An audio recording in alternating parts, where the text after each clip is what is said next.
Ugh.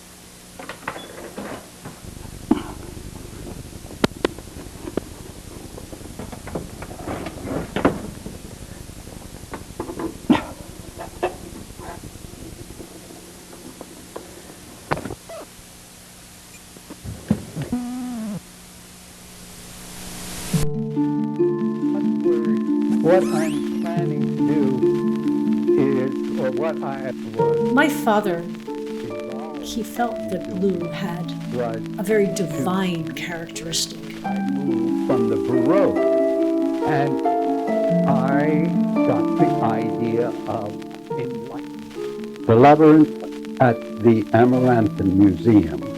Amaranthine means the flower that never fades. And this whole installation evolved out of the Chartres Cathedral in France. When he was in the war, and he was a soldier standing under the cathedral. It was in the nave of Chartres Cathedral that I saw this indigo light Big circle that I'd never experienced before. I had heard of this blue violet, and I've always been captivated by that blue violet light. Why? I think it has to do with the visionary. But I took 8 f-stops to make sure I got that indigo light. And when I had 18 rolls of film developed, when I got back in the States, those 8 slides all came out overexposed. Exactly the same amount. 8 different f-stops. They all look just like this. I didn't get that indigo light.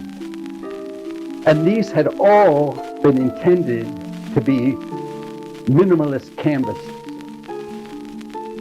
And I have become a maximalist.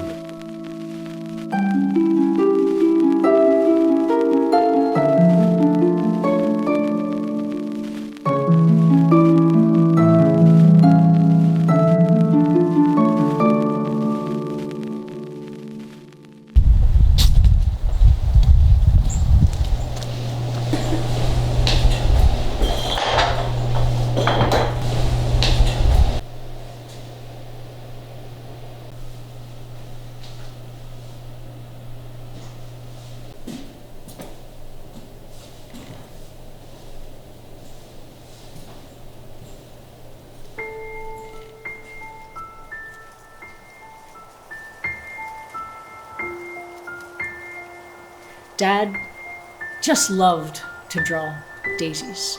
They were so simple. And so I would always say, Dad, will you draw me a daisy?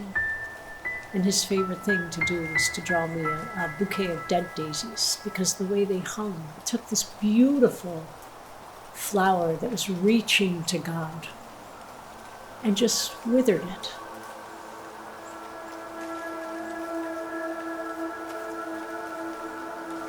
My father was filled with humor, with a very dark side to him, I think. I think he had a deep sense of love. He had a deep sense of passion. The top of one of my cylinders, but these are... He took in so much. He saw so much.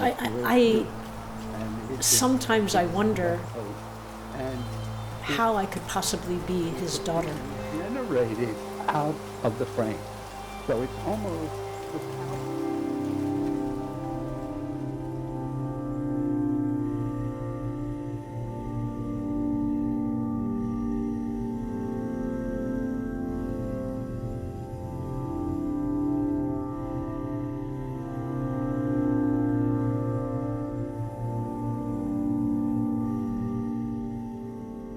My father's life could not be explained in a nutshell, but he did have an extraordinary life. He lived for 84 years.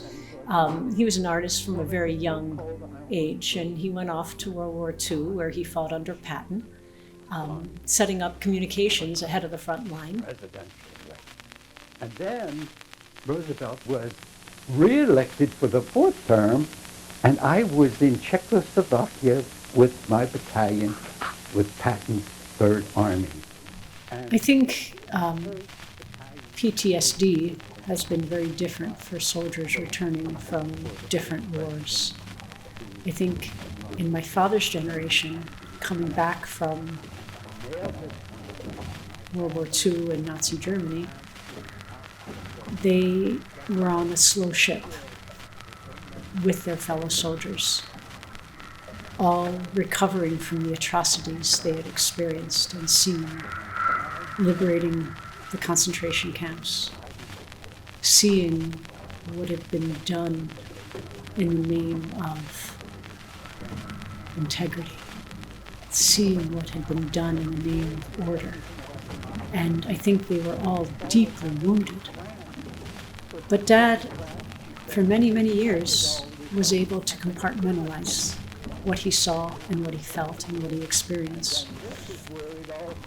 But as he got older and fell into his, aging beliefs of, let's call it dementia, a lot of those memories started surfacing, and a lot of the pain started surfacing. And I think he struggled enormously with that trauma that he experienced. And I think we have to remember that we all experience trauma in some way, shape, or form. And how do we let love come out of that trauma? And how do we allow ourselves to love when we've seen and felt and heard all of these atrocities? She has the light. This was his journaling into the divine. It was his search for the divine through religion and science and quantum physics and numerology and sacred geometry. It was sort of a torture. It was his obsession. It was his dream. It was his life. It was his love. But it was his dead weight.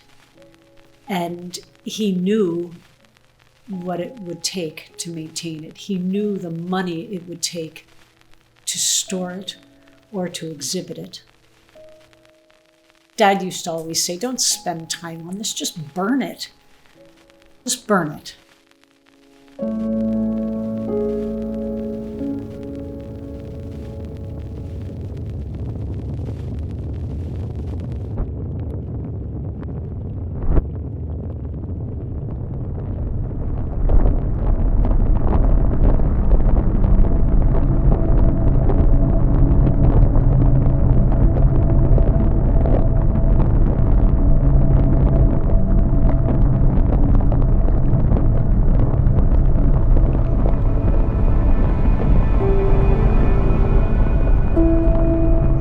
I remember hearing engine after engine after engine coming down the road, and then seeing the billowing smoke and the flames rising up. And I remember sitting at the railroad tracks and watching the flames and the ashes, and the rest of the buildings were catching on fire. And I remember calling Mom and Dad saying, what do you want me to do? Do you want me to try to go in? Do you want me to save anything? What can I do? And they said, just leave it. If it's meant to be, it'll be. There's nothing you can do. If the building catches on fire, then the museum goes, and that's fine. And the rest of the complex was burned.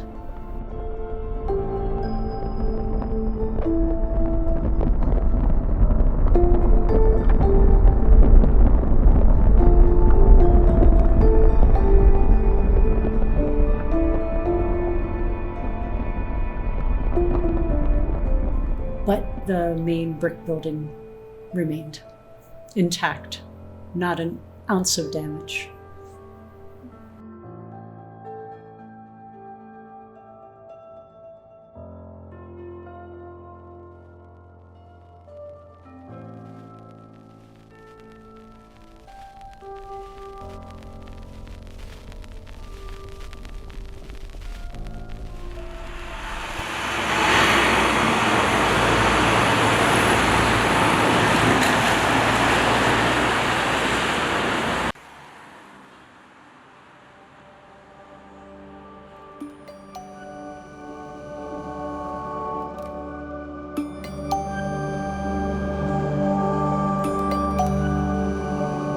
I'll always remember the day of the Clipper Mill fire.